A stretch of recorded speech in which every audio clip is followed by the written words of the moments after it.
This is the brief on the Rogan Phoenix's Divine Tribulation. Okay, so we're jumping into this really intense thing called the Divine Tribulation. Think of it like a super dangerous evolutionary trial for these powerful mythical creatures, right? They're called beasts, and the Rogan Phoenix is one of them, trying to level up into a divine beast. And get this, Chen is there watching the whole thing unfold. First up, you got to admire the Rogan Phoenix's sheer grit, you know?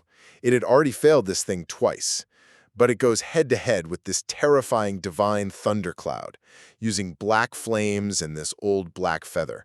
But here's the kicker. When it gets really hurt, this rare purple immortal flame pops up, heals it, and shows it's got this stronger immortal phoenix bloodline. Pretty cool, huh? Second, wow, the power of this divine tribulation is just immense. We're talking black lightning so strong it can literally smash mountains, maybe even warp space itself. And it gets stronger depending on who's taking the trial. The final blow? A black divine light that could wipe out even super skilled cultivators. You know, those powerful martial arts types. And finally, Chen steps up in a huge way. See, they have this blood pact, so he can't just jump in and help directly. But right when the Phoenix is at its absolute weakest, after that final crazy blast, Chen actually absorbs the leftover lightning himself to save it. That act lets the Rogan Phoenix finish evolving, totally heals up, and bam, transforms into this incredible human form with like white jade skin and these amazing purple eyes. So yeah, through sheer guts and a friend's sacrifice, the Rogan Phoenix totally nailed its deadly evolution and became a divine beast. This is the brief on the Great Ruler, power shifts and impending combat. All right, so this episode, it's kind of a big deal. We're diving into some huge character changes and the serious buildup for a major showdown. It really shifts the whole dynamic, you know? First up, Jiyu's evolution totally changes things for Chen. Remember the winged roaring beast, now called Jiyu? She just survived this incredibly dangerous divine thundercloud tribulation, basically, a crazy process that turns spirit beasts divine. She's now asleep in an egg, evolving into a super powerful 9-winged roaring beast. Big news, right?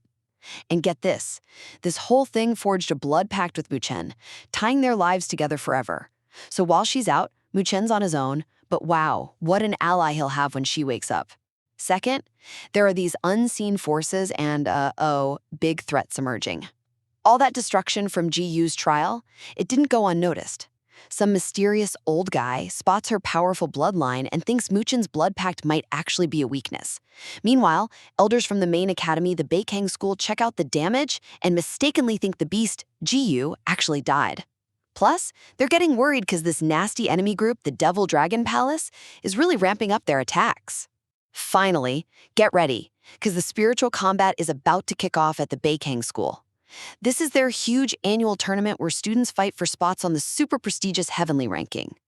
Chen, he's banged up from the tribulation, and his girlfriend Lo Li has to leave for this critical family mission. But he's still competing. He's got rivals gunning for him, and top students are ready to challenge the best. Maybe even the #1 guy, Shen Kang Shang, if he shows. Seriously, the whole school is buzzing. So, from life-changing transformations to new enemies and this massive competition brewing, things are definitely heating up, forcing everyone to step up their game. This is the brief on The Great Ruler Anime, Episode 13.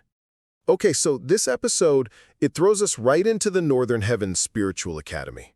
You know, that big deal place where cultivators train. Well, we're focusing on their most hyped event, the battle competition. Super high stakes, all about power and getting noticed. So first up, let's talk about the where. The competition's happening in the Northern Sea Battle Arena. This place is legendary, folks. Once home to the North Sea Dragon, it's got this ancient power vibe.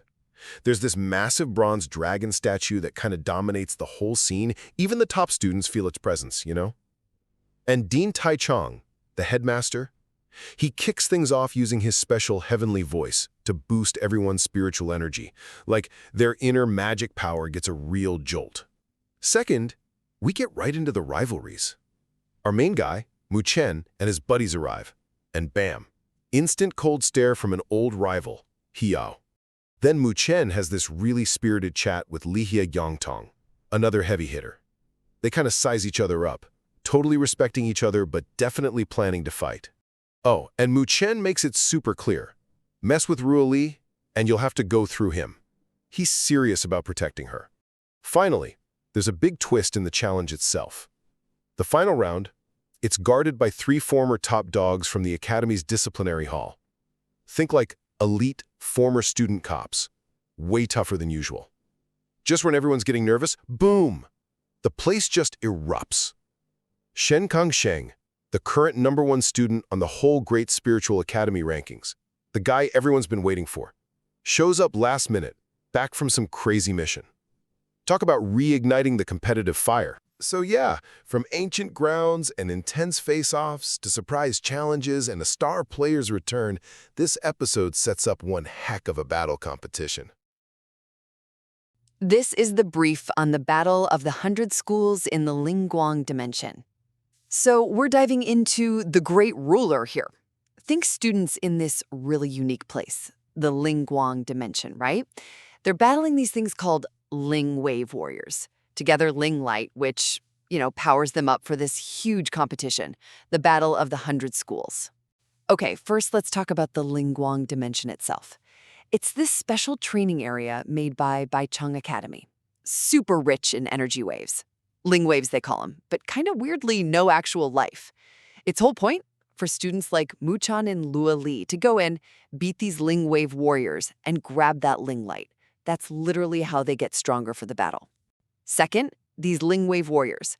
They're basically human shapes made of pure energy, and they come in different strengths, giving different amounts of Ling Light.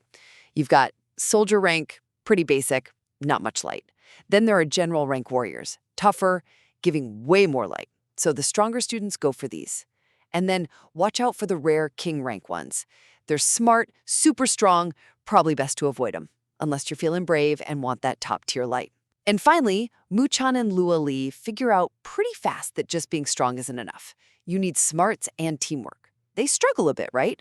Until Muchan helps someone out, and in return, gets tipped off about these secret convergence points, spots packed with warriors, loads of Ling Light. So they team up, share the info, share the loot.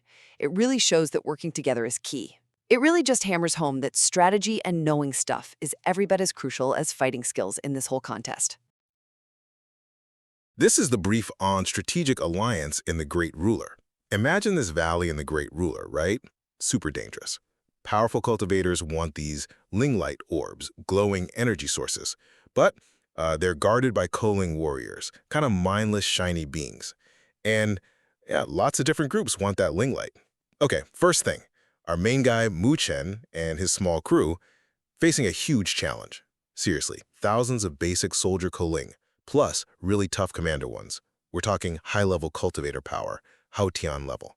And remember, other strong groups are also after the same stuff. So, second point, Mu Chen pulls off this clever, temporary team-up. There's another leader, Chen Peng, acting all high and mighty, but then Mu Chen's companion, Luo Li, steps up, takes Chen Peng down with one incredible sword move, just like that. That display forces Chen Peng and other leaders, Lin Feng and Lu Chan, to, reluctantly work together. Finally, and this is smart, this alliance, super shaky. Right away, fighting the Ko-Ling, the rivals try to trick Mu Chen. They slow down, hoping Mu Chen's group gets swarmed, but Mu Chen sees it. So, he strategically pulls his team away from the path to the absolute strongest Ko-Ling commanders, 7 early stage, 1 mid-stage Hotian guys. He lets the rivals deal with those big threats. Meanwhile, his team mops up soldier Ko-Ling, grabbing over 800 Ling White pieces. Slick, right?